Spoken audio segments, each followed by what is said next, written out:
In the wintertime, it has been extremely hard to find it in my local grocery store. I unintentionally started, you know, pulling back a little bit from oh hey, actually let me position this a little better. Whoa. What's up to my GC crew? Thank you so much for tuning into my video. This is going to be a really chill video, super quick. I am painting my nails with instant dry. That's my fave stuff. So while I'm painting, I'm just going to go through and let you guys know how I was really able to reduce the frizziness with my hair. So the first thing, honestly, I know that this is like natural hair 101, that you know you shouldn't be using a traditional towel to dry your hair. And while sometimes I would stay away from using a traditional towel, honestly, I'm grabbing whatever is near the shower once I hop out from washing my hair. So I was using a traditional towel and I noticed that my hair was getting extremely frizzy, and I've been dealing with frizz for a good amount of time. So ultimately what I've started doing is just using a microfiber towel. And so I don't have the traditional one that people use for their hair. I just got some from Amazon, super cheap. It's multi-use, so I made sure to get a bang for my buck there. So I've been very happy with that. Then also the second thing that I have been doing, so traditionally I would stay away from putting styling products in extremely wet hair. I would let my hair dry for a little bit sometimes and then put my styling product in, but I've actually stopped doing that. I'm either applying product while I'm still in the shower or like right when I get out. I think that that just really helps with the absorption of the product into my hair strands, and also has helped with mitigating frizz, because once your hair starts to dry, it starts to do the thing that it's used to doing. In my case, that is frizzing up like it's nobody's business. So in applying the product directly afterwards, it has been helping with the frizz. That I'm not really big on using a lot of product. Like if it's a deep conditioner, you're not going to see me really going for globs and globs of product. That's not really my thing. However, this was unintentional.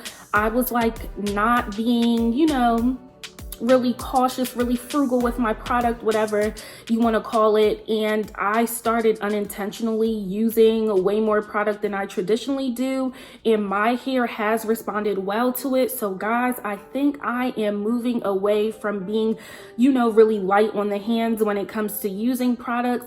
I'm using a generous amount, and the thing with that is there are certain products that I'm going to stay to using, like dime size, quarter size, and I know I put up quotations because y'all naturals, it's some of y'all watching right now, never follow the sizing, the portion recommendation, whatever you want to call it.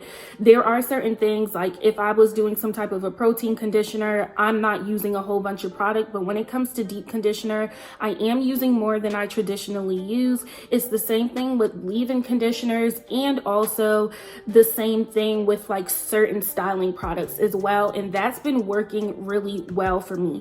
I will tell you guys that I have kind of been staying away from wearing my hair in its natural state, so I'm not sure if that has played a factor in it as well, with me just stretching out my hair more. You guys see that I have like these single braids in. I told you I've been wearing 2-strand twists as well, so I'm not sure if that's helping with it as well, with just actually elongating my hair strands and they're not really getting you know, entangled with one another. But I think it's been helping, but again, I can't say for sure. I have also really been taking it easy with the temperature of the water that I've been using. So traditionally, you know, they say that you're not supposed to use like extremely hot water on your hair anyways, which I was not doing, but I definitely was not towards like the lukewarm end.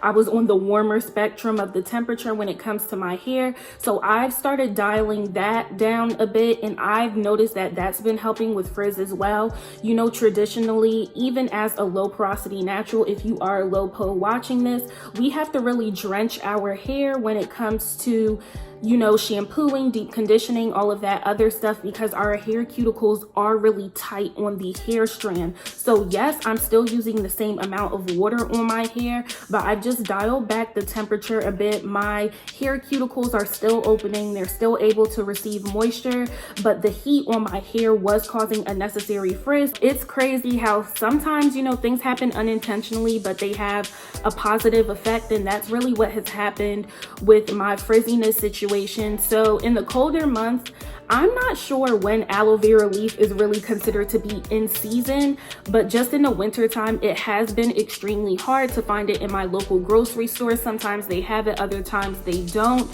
So I unintentionally started, you know, pulling back a little bit from using aloe vera gel in my pre-poo treatments. I was relying more on flaxseed and like a bit of honey, and I noticed that that really started helping with the frizz some, but I still had frizz, like it wasn't completely gone. But then for the sake of convenience, I started going back to my old faithful that I used to do back in the day, which is pre everyone being crazed about DIYs, and this was using conditioner as my pre-poo treatment. And in using conditioner, I have noticed a difference in the frizz. I'm not sure what is in the conditioner that's really helping with the frizz, but it's been helping a great deal.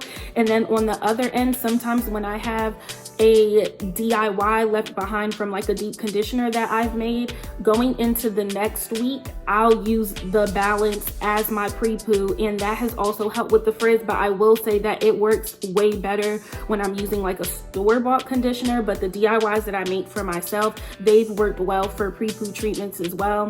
And this is just another thing I'll throw in there. I know sometimes people may think like, you know, when I'm making a DIY and there's some left over, what do I do with it? Sometimes it makes sense to throw it out because it's not really like a significant amount left. But other times, and honestly majority of the time, I'm putting it in a container and I'm putting it in my freezer for use for next week. Sometimes if I'm comfortable with using it for a deep conditioner for the next week, I'll do that. But other times I use it as a pre-poo treatment, use it to like, you know, untangle my hair, and it's been working well. So yeah, guys, I hope that really helps you. I know the weather is slowly getting up there for my people that are in the states that, you know, deal with the harsher winters. Then we slowly get to integrate into the spring. So I just really wanted to share these tips because as the weather change comes about as well, hair starts getting really funky. So this can be useful for you once that humidity really starts to get back in the mix with the onset of spring. Use some of these tips to help with mitigating that frizz. So GC crew, we got our nails done, our little 1-2-1-2. I hope that that has been helpful. I'll see you guys in the next one. Bye.